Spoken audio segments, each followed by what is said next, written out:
talk to me like I'm 5. What is happening here? Okay. Here we go. While you were sleeping, shout out Sandra Bullock. It gets I pretty don't know wild if when you- you're gone, man. Yeah, I don't know if you how tapped in you were. Now this goes beyond D'Lo and Casey and the Kings Twitter.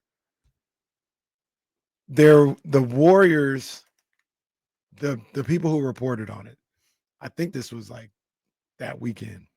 We're like, yeah, the offer from the Kings still remains the same. Devin Carter, Sarge, and maybe some picks. That's Okay. that can go anywhere. Mhm. While the Warriors are looking for a trade package that includes Keegan Murray or Keon Ellis. That's too damn bad. So you come back on Monday and we're talking and everything. And me and Jesse were asking the question and answering the own question too. It's like, yo, Keegan's a no-no. Like, that's just, we ain't doing that.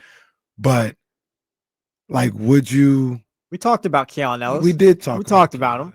We talked about, and we said no. Matt because George hated us for it. Matt George, Not for saying no to Keon, no about Keon, but just more so bringing up Keon. Yeah, Matt George was on the show and then started texting me us right now. That's what I'm saying. Like, it's crazy. So we said no, though. We even said no, but then Kyle Madsen brought the question back up again. He was like, look, you don't want to do it, fine. But if you got into a situation where, because everybody has their own level of leverage right now. The Warriors like, we can get this deal done if you include Keon. If you say no, fine. But like, we're for real done with this. Like, we're going to sign him or something like that. And then we asked the question again, like, would you let Keon Ellis stop this trade from happening? And I would. I wouldn't. I'm not trading. Nah. I wouldn't. So you and I hear that people ain't listening when they do it. I don't want to include Keon at all.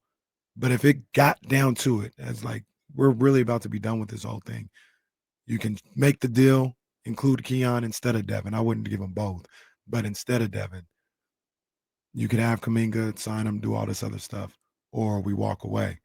I would not let Keon Ellis stop this trade from the opportunity to see the potential of Jonathan Kuminga all the way through.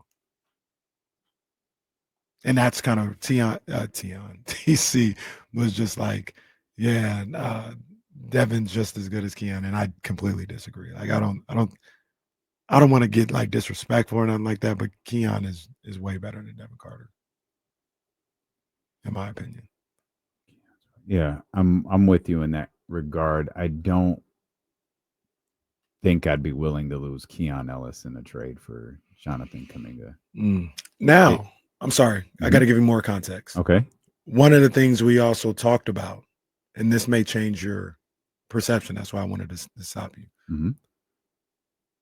We talked about the Kings picking up Keon's option, costing him a lot of money. And what if Keon has to, like, yeah, I ain't feeling that. Y'all messed up my money. I'm going to do what I have to do and play this year out, but I'm definitely testing free agency when it comes up. I'm definitely testing free agency. And if somebody's willing to, clearly you're not really willing to give me a whole lot of money. If somebody's willing to give me $10 million, I probably would have got on the open market. I'm probably going to leave. Does that change how you feel about that? Very much so. Yeah. I just don't know why Keon would do that. Do what? That scenario you just presented. Because they kept him from getting money, but did they? I think if he was on the open market, he would have got. He's probably looking for like $8-9 million. That's. But he can still get that from Sacramento.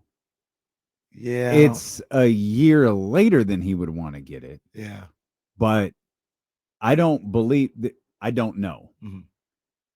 I don't believe that they went to Keon, or I don't believe that they just didn't pick up his option and Keon found out through Twitter. Mm-hmm. I don't believe that happened. Agreed. I do wonder if there was, hey, here's the situation we're in right now. Mm-hmm. Here's what we're attempting to do right now. Here's where you factor into all of this. This isn't going to make this a cushier blow for you. We want to sign you to a contract extension next year. we want to leave a certain level of flexibility for us to move different contracts and do different things right now. We want to sign you to this extension that you want. We could even talk about dollar figure, whatever. We want to do that next year. We don't want to do it right now. We can't do it right now, and here's why. I believe that might be too intricate. I have to believe there was at least a discussion. Otherwise, why would you even blink at trading Keon Ellis if you're the Kings? Like, you wouldn't, in my opinion. Like, if you thought little enough to not have a conversation with him and his people about the direction in which you're going with your basketball team and with him as a part of your basketball team, then yeah, you could trade him for nothing. You can just get him off your basketball team. I don't think that's how they feel about Keon, and I don't think that's what took place. I hear you. That's not reporting. That's just an opinion. On a guy who's been around all offseason. He hasn't been hit away. Like, he's been at Summer League. He's here. He's a king. I think we also had Drew, the local guy, on, and he was. I don't think he was happy with the decision, but I do think they were in communication. And both can be true. Right. Both can be true. Like, hey man, you're due for $10, $12 million. You're just gonna have to wait a little bit longer, and a little bit longer could entail a ACL, an MCL, a Achilles, a bad season. Like, there's a lot that could happen in that, and you're just kind of working off faith with one another, and that's a tough thing to work off in professional sports. So here's the question that I was asking, and I said at the time, it's not apples to apples because there's an age situation. It's not, but I was just it's the summer, I'm trying to figure some stuff out, right?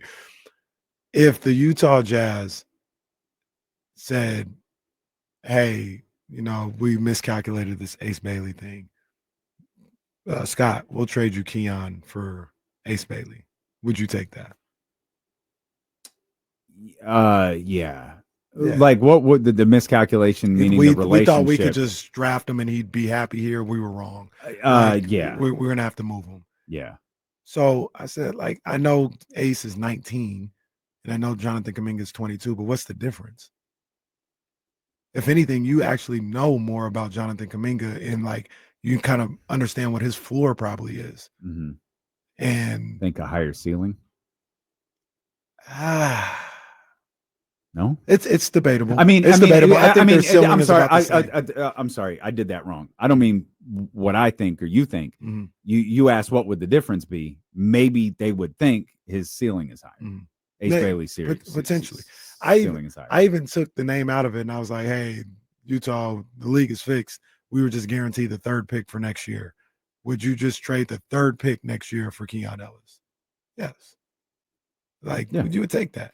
So, but the fact that you don't know who the player is and you don't know the name, it's not AJ DeBunston. Oh yeah, we've been over this. Yeah. They'd be like, oh, in a heartbeat. But because Jonathan Kuminga, he's in the same vein as Ace Bailey. He's not a rookie. He's not 19, but he's only 22 years old. You know what I mean? But there's I think there's another like subtle difference to that. If you're golden, it's again, it goes back to it's a game of chicken. You want an asset. I want an asset. You don't. We're playing the same games here from completely different perspectives. I get it. You're trying to maximize this young asset that you have. You don't want him. Right. Not only do I know it, the whole league knows it.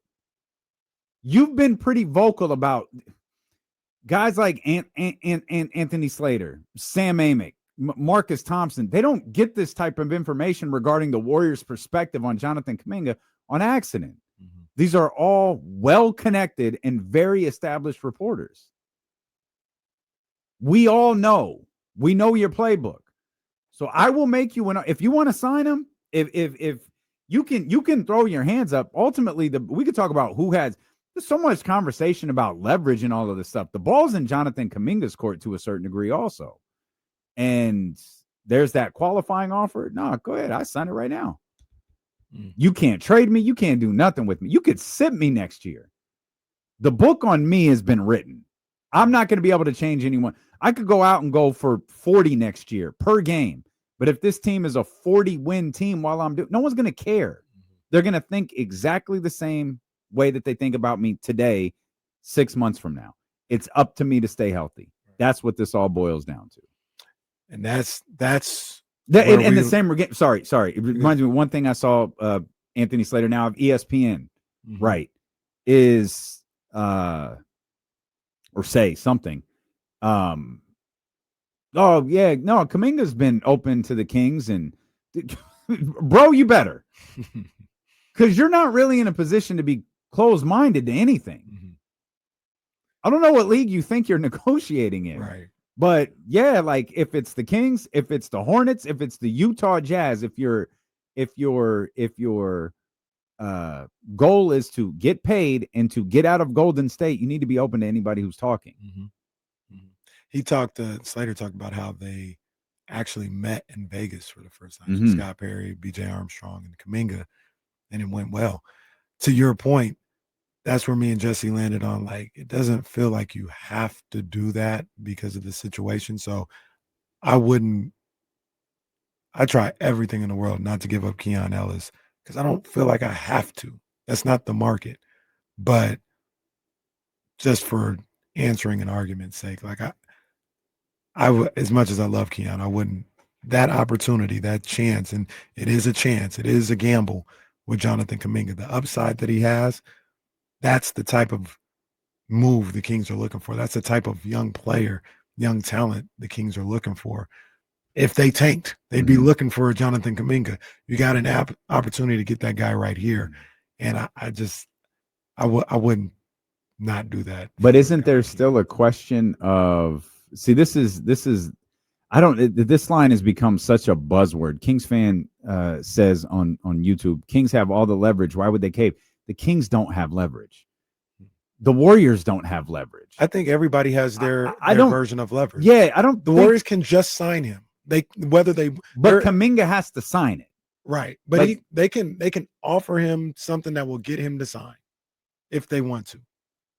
Or if somebody wants him, they have to trade for him because clearly nobody's going to, or no one's going to give him a qualifying offer. Yeah. So they have to have a deal that they're going to have to accept. They don't have to take just any deal in this situation. That's their leverage. Kuminga's is the qualifying offer situation. That's his. That's not the best leverage either. It isn't. I think it's the least of the three. It's like a no-win situation. It's literally the situation no one wants that he's in firm control of. He doesn't want it, but the Warriors don't want it. And any team looking to seriously acquire him doesn't want it because they lose any chance to get him the second he signs it. Right. I think he has kind of the least. And that's what this all boils down to is, do the Sacramento Kings want him that bad? And that's where we talk. Yeah. Or are we just like, hey, we want to get him here. We also, we're trying to take advantage of a situation as well. We're trying to take this advantage of a unique situation in a unique market at a unique time for, I should say, a unique situation at a unique time for the market. And everyone's just kind of sitting here. And that's the other question that we're not sure of, and that would also affect the Keon Ellis situation. If you want Jonathan Kuminga that bad, you go get him. You go close the deal. You figure it out. If you're like, we want him, but it's got to be 100% on our terms, then you stick to your guns. No. And also realize by doing that, you may miss out on them. And if you miss out on them, are you cool? Are you looking at it as a missed opportunity? If not, then just keep doing what you're doing. But if you really, if Scott Perry, and because I mean, after that conversation, I guess they were like, hey, we'll start you. We want to give you all the options in the world. Maybe after talking to Jonathan Kuminga, like, man, this is a guy I really want to take a chance on. Like, I think it's a good opportunity for us. If you feel that way, you kind of, maybe this is bad negotiating or I cave first in this situation, but like, I want this guy on the team. I have to go get him. I got to finish this out. I got to finish the deal. I don't want to go through all of this just to miss out on him. If that's how they feel, if they felt that strongly about him, you close the deal, man. Close the deal.